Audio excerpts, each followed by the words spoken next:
Hey, it's Candy. Did you know that I have a quiz to help coaches choose their niche? Yeah, I do. It's super popular and it has been taken more than 20,000 times. This is a fun quiz that takes you about 2 minutes to do, and it will probably give you way more clarity on choosing your best coaching niche. So now, whether you say niche or niche, it's going to work for you. And if you're a coach and you have been stuck in niche indecision, wondering what to do, then you should take my quiz and find out what you learn. You can take the quiz today at coachnichequiz.com. That's coachnichequiz.com. Okay, let's dive into this week's episode.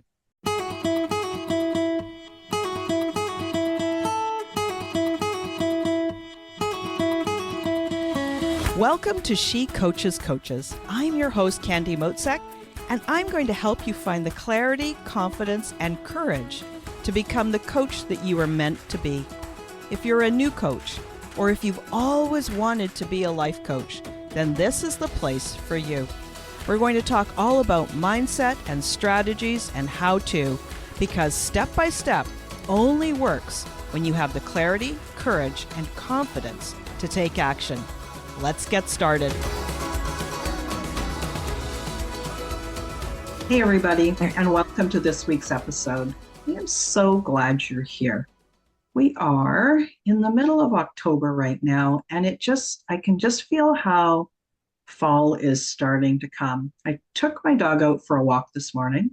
The sun was warm and sunny, and the trees are starting to change color, and I don't know. It warms my heart to see these changes in the seasons and reminds me of the changes in our life. So I was thinking of you as I was out walking the dog just before I came to have this great conversation.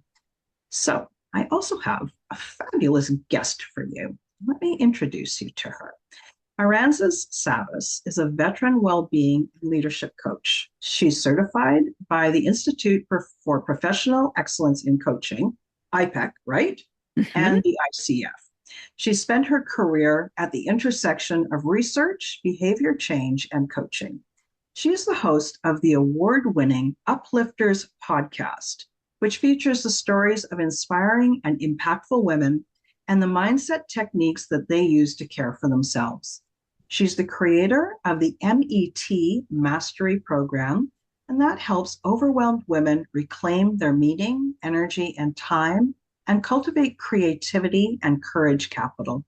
She's designed and delivered transformative experiences in 20 years, including Oprah Winfrey's 2020 Vision Tour and group and individual coaching for companies such as Disney, Weight Watchers, Best Buy, Edward Jones, US Bank, and many more. She's based in Brooklyn, New York, a 22-time marathoner, a news wife, and mama to a 200-year-old sourdough culture, Fluffy Pup, and two spirited, creative girls.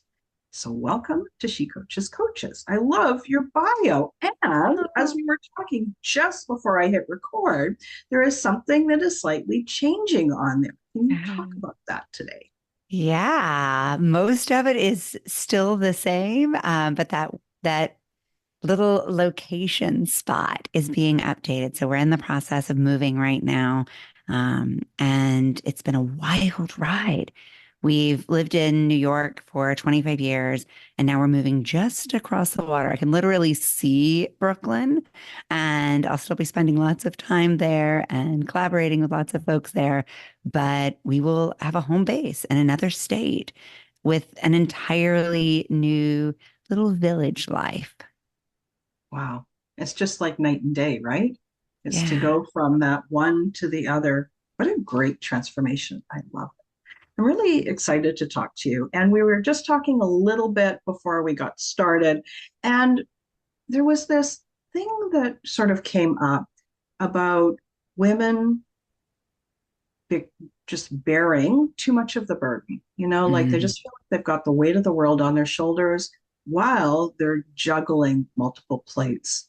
And that really struck home with me. It's not so much me right now, but I've been there. and I know what that's like. And I just think that that's a really useful conversation for us to be having for the listeners. So, do you want to just start us off with like what your experience is, what your clients have been coming to you with that you've just really started to notice this? Yeah, I mean, it's been so much the crux of my career, really, because and my own personal life. I'm so fortunate to have known my great great grandmother, my great grandmother, my grandmother. I live with my mother and my two daughters. And so I've had this beautifully rich, multi-generational family of women who are all very much involved in one another's lives. And I've gotten to see firsthand across all of these generations the cost of the resentment that builds from not taking care of ourselves and our own dreams because we are so committed and in service to others. And for almost 20 years, I worked at Weight Watchers. And of course, that is an organization that is powered by purpose driven people, people Mm, who want to serve others.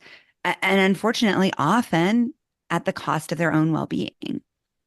And so, as I've built out my coaching practice, I've really worked specifically with women who are wearing 20 hats and holding 80 plates, and in many cases are just freaking exhausted. I mean, that's a lot to carry. It's an yeah. unreasonable amount to try to balance. And then to have this expectation on top of all of it that you're going to be like nice and kind and friendly at the same time. And wear lipstick and have your nails done and all of that to boot, right? Yeah. Absolutely. Yeah. Absolutely. And hurt no one and always be kind. And I think these unreasonable expectations have led us to feeling a lot of guilt and shame. Yeah. And so And there's three emotions that you said that really mm, stuck with me. This guilt and shame that you just mhm, spoken, but also there's this unreasonable expectation and the emotion of resentment. mhm, I think that, like we could talk for 100 years about how this situation has come to be, but that feeling of resentment is so pervasive. Like once it starts to grab a hold of you, it colors everything that you do, yes. right? I Wow. I I associate it so strongly with my early days as a mother. And I say this as a mother of a 13-year-old and a 16-year-old girl who are my favorite humans on the planet. I am kind of obsessed with these girls. But when they were babies, when they were newborns, again, I felt so much guilt and shame because I felt like I don't even like these people. I felt like I felt like a cow that was just like in full service of their needs and none of my needs were being met. And so I built this resentment both towards myself for not feeling the way I thought I should feel towards my babies, but also for all that I felt like they were taking from me without me having a whole lot of choice in the matter. And as I look back on it, I can see so clearly that it was a result of my own perfectionist tendencies, my own people pleasing tendencies, my fears of not being enough. And it really stood in the way of me being able to nurture them and myself in what could have been, might have been a really beautiful time. But it was the expectations that got in the way of the outcome that mattered to me. And so I had something happen to me that I think happens to us a lot, and especially as women, but I certainly see it in men as well. Um, and so we get so focused on doing what looks good that we neglect what's really true and what we Yeah. really genuinely value. Yeah. Yeah. There was something else that you said about, being a mom of new little ones is, first they rely on you physically for everything. And then so you kind of resent that because it's like Hmm. there's no air here left for me. Yeah. And then you resent yourself for resenting, right? Like Oh, it really spins in a bad way. And then your hormones are going crazy, yeah. right? Like you're experiencing hormonal changes that you probably never experienced up to that time in your life. So, and it feels like there's no right way, right? Like, you're supposed to be like, the Earth Mother who welcomes all the babies and all the mess, and somehow it's all perfect. And there just feels like there's no right answer. There's no There's no right right answer. to be. Yeah. No, no. And I think there was very little emphasis in the stories I was hearing on taking care of what matters most. Mm-hmm. And that if I was not well, I could not be a good mother. My babies could not thrive under my care in the way that they could if I were well cared for. Mm-hmm. And so my clients range from new mamas all the way to 70 and 80-year-old women. And they all care for people. They're caring for whether it's their bosses or their spouses or their children or their parents, and most of the time, all of the above. And all of that caring is compromised and its quality by a lack of care and concern for ourselves. Yeah. The other thing that you said, that there's two things here that I think are really interesting is we are caring people. We do actually care on an emotional level. Absolutely. And Genuinely. then there's this taking care of and managing of, right? Mm-hmm. And when you said, kind of going back to what matters most, I don't know if you see this with your clients. I know that I see this with mine. They don't even know what matters most. Like they're sort of too far down that continuum. They're so drained that it's like, I don't know, like, of course I don't want to get the flu, or I need to have groceries in the house and all of that. But there's a lot more of things that matter most that need to be filled before even some of those basic human needs, right? Like we know we need physical stuff, but we also need to feel whole. And we also need to feel fulfilled and to be loved and to love ourselves and to be loving, right? Like, so some of those things they're really easy to let go of and to not reclaim them, to kind of let go of them and then forget that they even existed or that they even mattered. Yeah. And that those definitions belong to other people. Yeah. And it's like we need somebody to help guide us to say, oh, but beautiful woman, what matters to you? Yeah. Yeah. I've asked those kinds of questions. And it's just, we're talking here amongst coaches. You're a coach. I'm a coach. Coaches are listening to this. We know this look. Usually for me, it's on Zoom, and they get this look where their little eyes go all over the place because like, I don't know. Nobody asked me that. Oh, gosh, I'm worse than I thought it was, right? And the cost of that, again, is so great because how can we create it if we don't know what it is? Yeah. And do you find that it's difficult for people to figure it out? I think that's what the best coaches do so expertly is they create brave space to acknowledge and express that. And I feel like so much of what makes us feel overwhelmed and lost and stuck actually comes down to expression.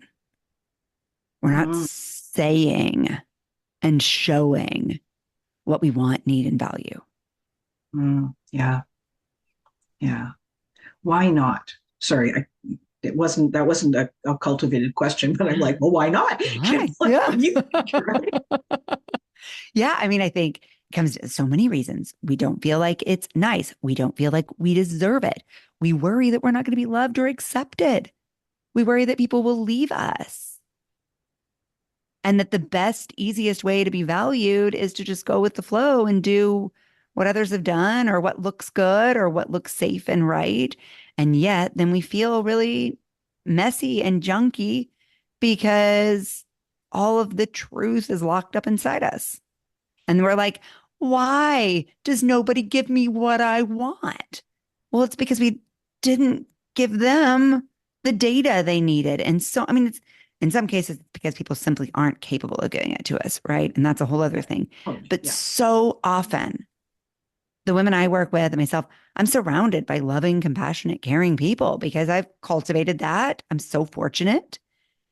But until I told my people what I wanted and needed and what I was feeling, they were giving me what they thought I wanted and needed. And that was Right. not ever going to line up. Yeah. Yeah. So it's this knowing what you want, giving yourself permission to ask for what you want, Mhm. and also being okay that sometimes some of the people can't give it to you. And Right. a lot of it you need to give to yourself too. Like so much of what I see is this is an Yeah. inside game. You know, when I know what I want and I treat myself well and I treat myself with respect and honor my needs, sometimes a lot of it just takes care of itself because I'm already Mhm. whole within Mhm. me instead of Mhm. feeling like I've got a missing piece of the puzzle, right? Running around looking for the missing corner piece of that jigsaw puzzle. But if I know that I've got it, I can't, as much as I love relationship and to have that back and forth where you fulfill each other, you support each other, but there's this thing where you gotta own it for yourself too. Mhm. Fulfill and know who you are. That takes a lot of courage. That's the crux of it, right? It's this one piece of courage Mhm. to ask because the consequences, if the answer is no, either overtly or covertly, it's bloody terrifying. But Like, it's what if I great ask? data, right? Yeah, Like but what if I it ask feels and they terrible. say Yeah. no? Yeah. And you Right? probably ask this question all the time, but my favorite question to ask in response to that is, can you live with that? Yeah. And most of the time it's like, oh, yeah, because I'd have more data. I'd know more that this isn't a person who's capable of giving what I need. So Yeah. what am I going to do? Just continuously begging for it or hoping for it. Yeah. And not just that you've got more data, but you're already living with worse. Like you're Yeah. already what you've got is worse than it could be if you had that absence, right? Yeah. Because then you could fill it. You could fill it with something else. Like who Yeah. knows, right? Yeah. Right. You get to create that. Hmm. Yeah. Let's talk a little bit more about responsibility. Mm, yeah. Like, how do you think about that? I got a bunch of different definitions in my head. I do too. And I think in some ways, um, it's really helpful. I'm a deeply accountable person. I tend to work with deeply accountable people, people who do what they say they're going to do and really put a lot of value on their own follow through. And so most of the time, I'm not working with people to say, like, are you going to do what you say you're going to do? And are you doing enough? Mostly, I'm working with people who are doing too much.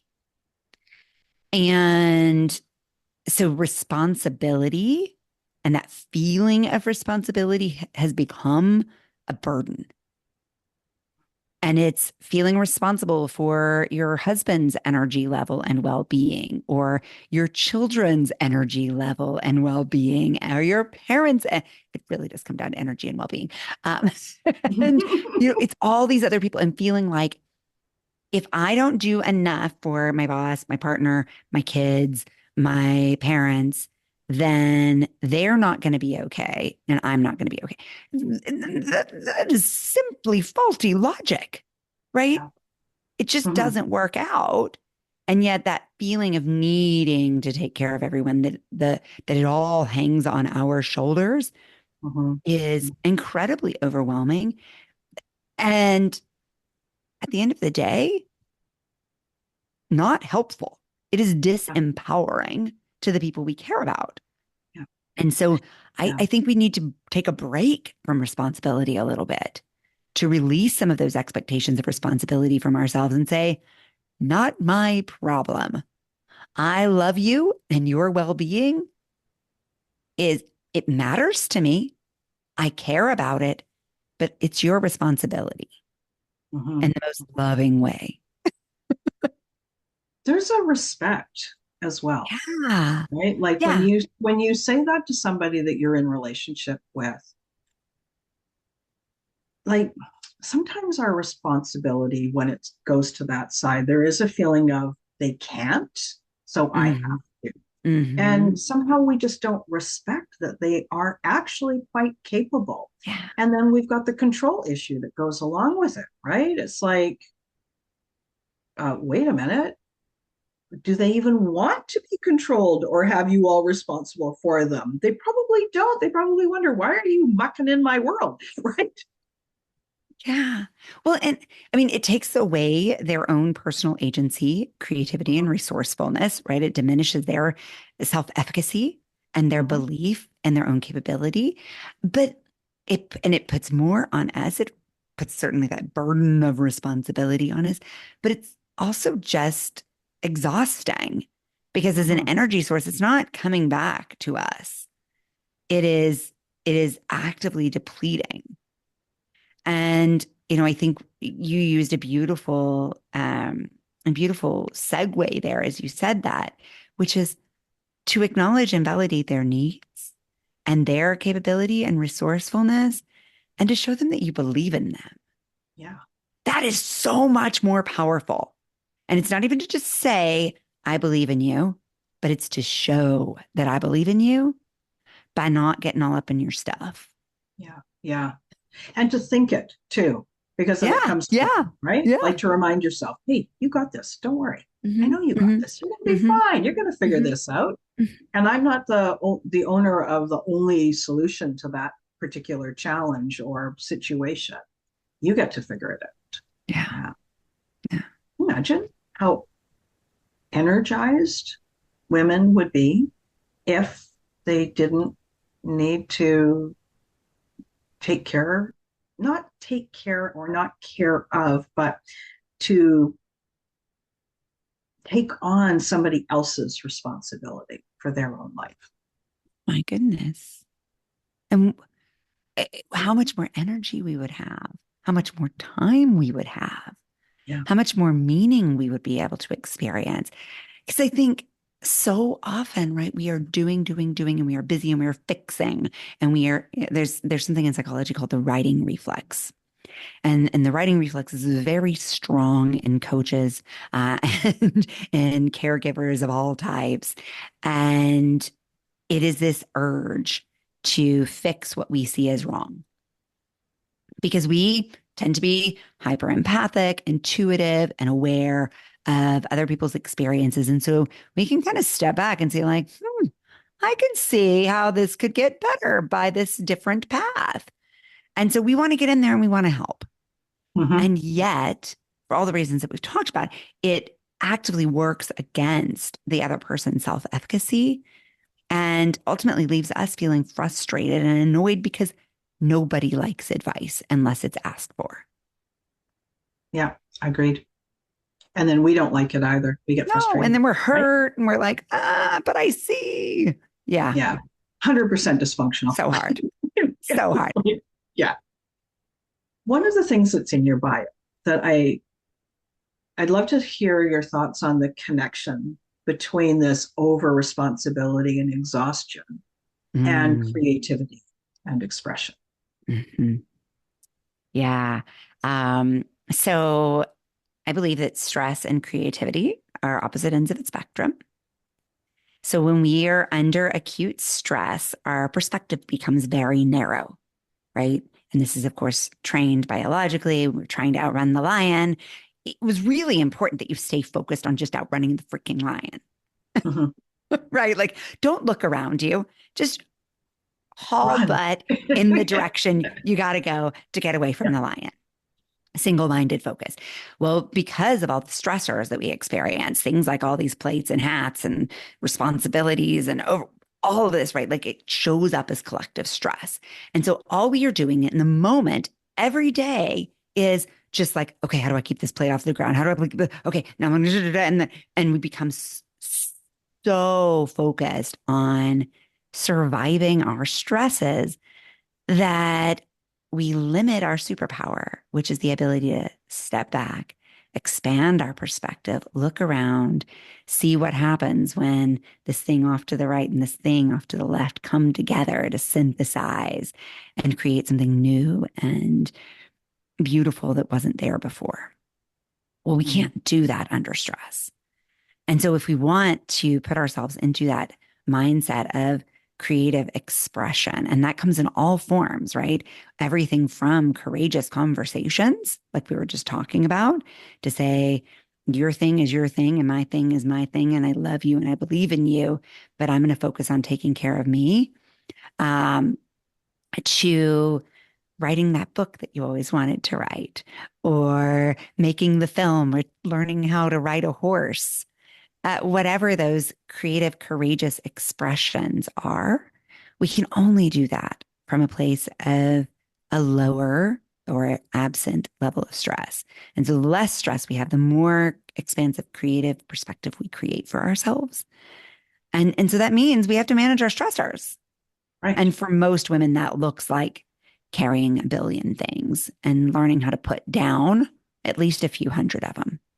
It just reminds me a while ago, and I can't remember where I even heard about this, where medical doctors are now giving prescriptions for people to go out into the trees, go out into the Yeah. forest, right?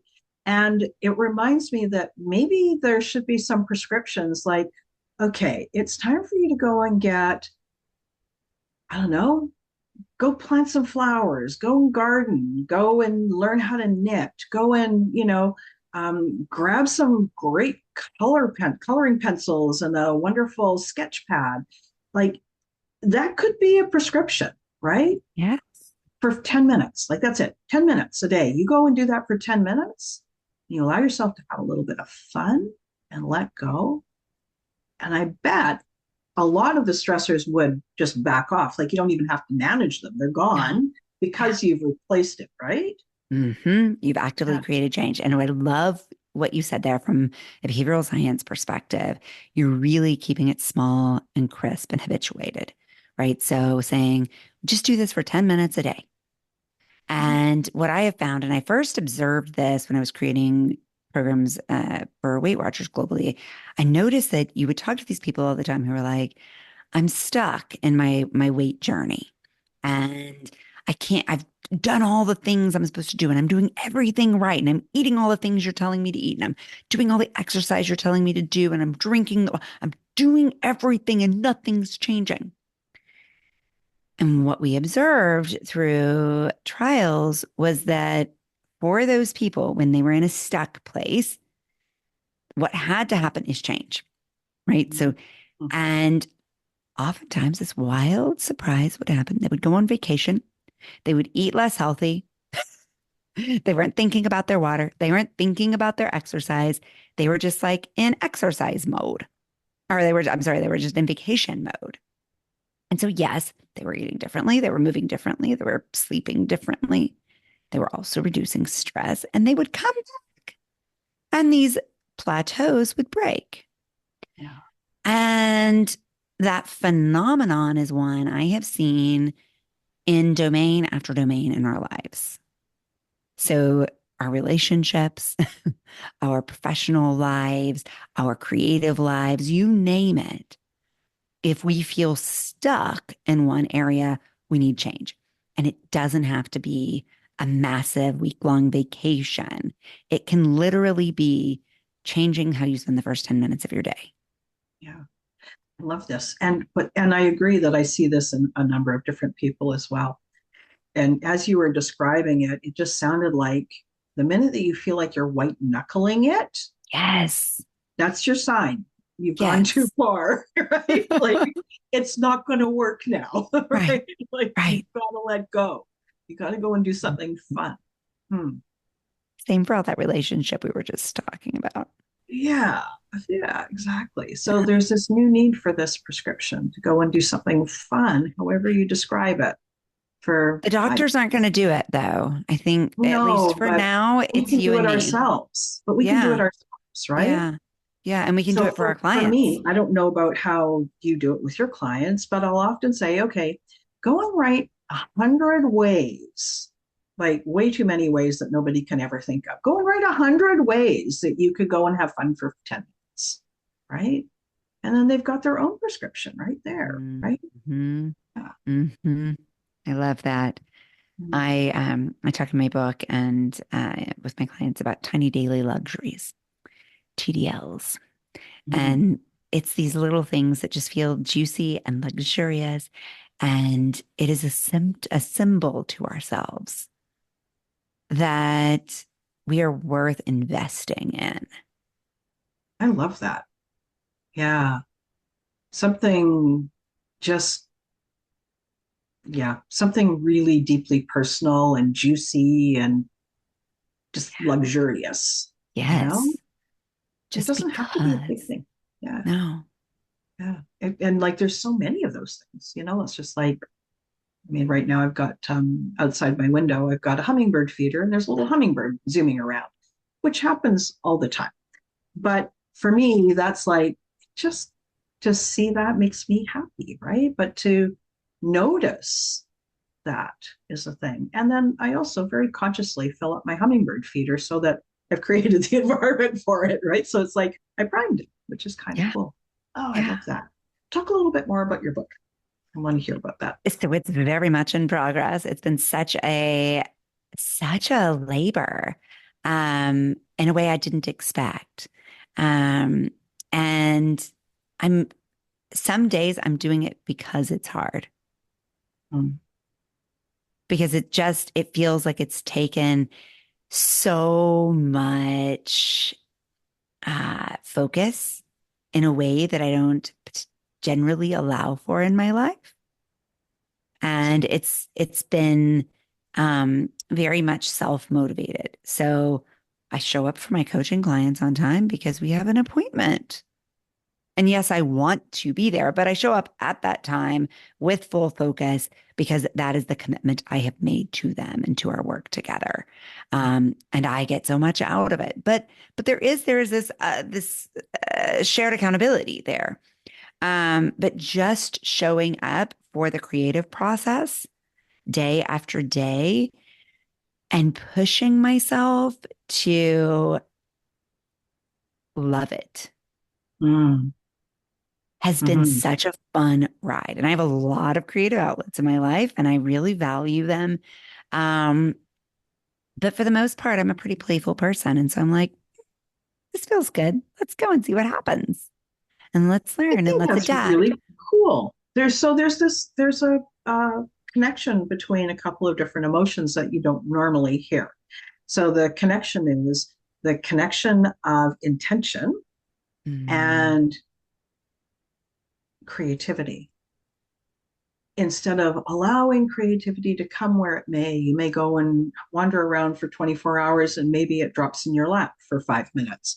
But this connection between the creative process and working hard, mm. there's like that I see because that's a great way into flow. But it's about keeping your word to yourself. That was the word I was looking for. Integrity and intention and Integrity. creativity coming together. Like those are an unusual combination, right? I'm reading Alexi Pappas's book, Bravey, which is so great. Do you know her? No, I She's don't. a Greek Olympian and a runner. I happened to meet her last week at a race, and she's talking about her relationship with pain Mm, and how, as an Olympic athlete, she has learned how to reframe her relationship with pain to understand what she is capable of experiencing safely that challenges her and mm, grows her capability despite the fear of pain. right. The fear of pain, right? Yes. Yes. And I think that like I'm experiencing it so much in the writing because I'm like, this is pretty good. Like I like this outline that I've Mhm. created. It feels pretty good. And I was like, but do I love it? And it was really hard to sit back down and like cut 80% of it to love it. Wow.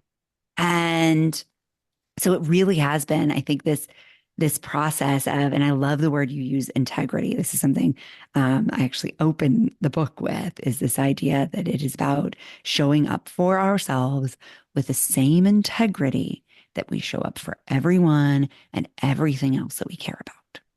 Yeah. Yeah. That's the crux of it. That's full circle moment to the people who juggle all this responsibility and hold the weight of the world, because they will give their word to all those other people in their life. And then the minute they give their word to themselves, they give up in 2 minutes, you Right. know? And so if you can There's nothing balance that, left. yeah, like if you can have integrity, just as you described, that shifts the weight, that shifts the balance of responsibility. Yeah. I think that's where we find real meaning and purpose Yeah. in our well-being. Wow. Wow. We covered a lot of things. Is there something that we haven't talked about that you want to just Mm. briefly talk about? One of the things that's come up for me a lot as we were talking is, as you mentioned on the Uplifters podcast, I get to talk to amazing, inspiring women every week. And many of them are trailblazers. They're the first person who's ever done what they've done. I know you have some trailblazing history in your own life, and I'm excited to talk to you about it. But so often these women are in uncharted territory. Others are really leading with purpose in a much smaller community, all the way, to the most intimate community of a home. And there are many themes that come up among these women.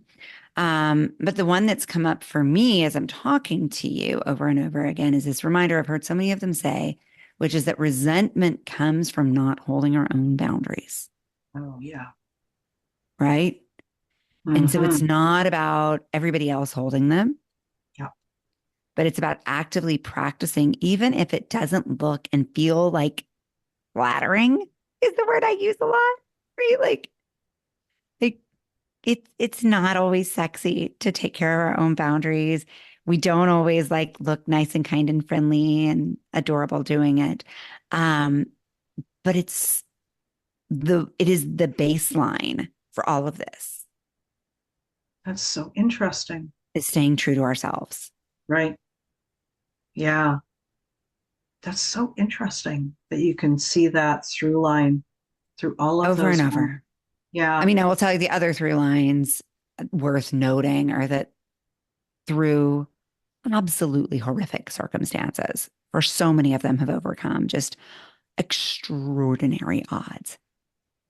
The thing in the recipe that has been true for, I'm pretty confident saying 100% of them Hmm. is community. Wow. So they have found other people who share some level of understanding about what they're experiencing. And it is through kinship with those people that they made it through. Wow. That really There's makes really me, something to that, isn't there? yeah, really. Yeah. And also, it reminds me of one of the reasons that coaching is so powerful, right? Like, this, um, to be witnessed, to be seen, and to be like, to be made real by somebody listening to you and hearing what you have to say and really hearing you is so, so powerful. And I think part of the community is that. So you matter to me. You're here. Yeah. We're together. I see you. I hear you. Yeah. And I That's trust you, huge. right? Like Yes. I honor your reality. Yeah. Yeah. Mm, that's groundbreaking. And it also makes me think of the world as it needs to Yeah. evolve and will come. Yeah. Well, and We I need think it to says, to for that. me, it says anywhere that we feel stuck or struggling, let's find some teachers and some community. Yeah. That's the way through. Yeah. It's not by It's ourselves in tribal. a It's like hole. tribal. It's like, Yep. even though we're faced with so many more challenges and such different challenges, the base of the human experience is the community, the family, the tribal, right? Yeah, to belong and to belong in yourself, to know Yeah. your place too, your Yeah. place that is home for you. Yeah. Wow. Which we can't do if we're not true, right? We get fake belonging Yeah, yeah. and No, we that's don't no. trust that, This is right? not high school. This is not high school. No.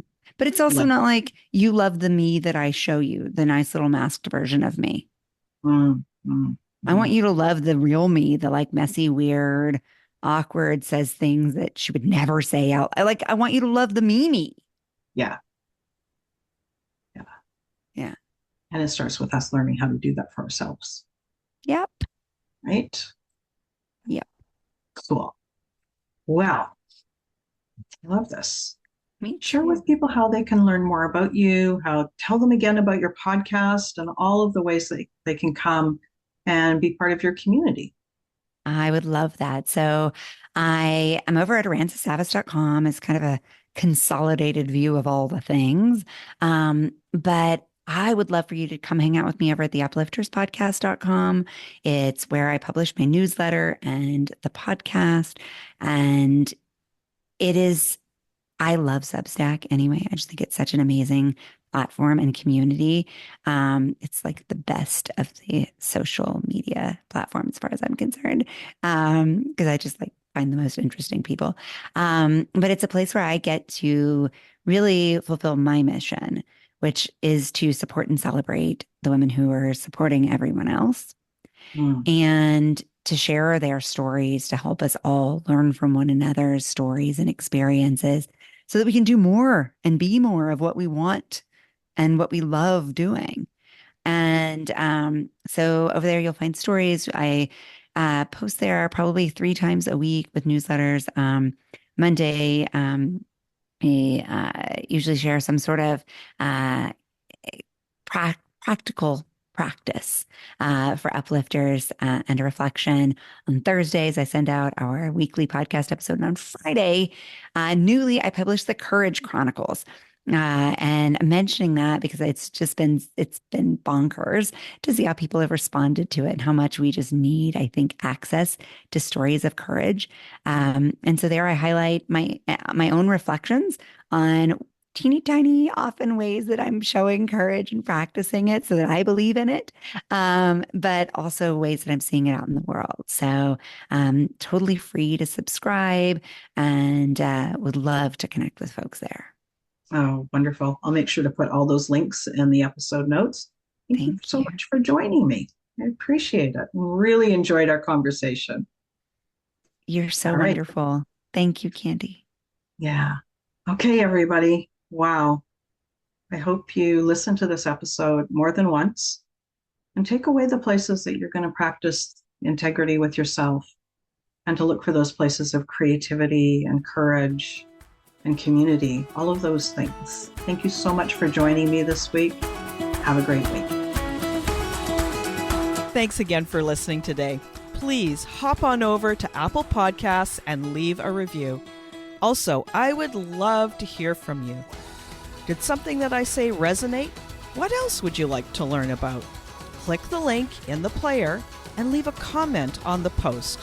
This is going to give me great ideas for future episodes so I can help you best.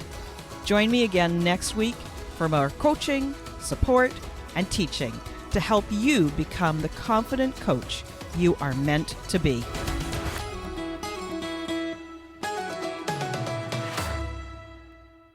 Hey, it's Candy. Did you know that I have a quiz to help coaches choose their niche? Yeah, I do. It's super popular, and it has been taken more than 20,000 times.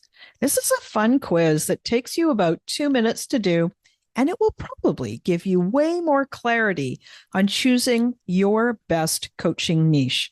So now, whether you say niche or niche, it's going to work for you. And if you're a coach and you have been stuck in niche indecision, wondering what to do, then you should take my quiz and find out what you learn. You can take the quiz today at coachnichequiz.com. That's coachnichequiz.com.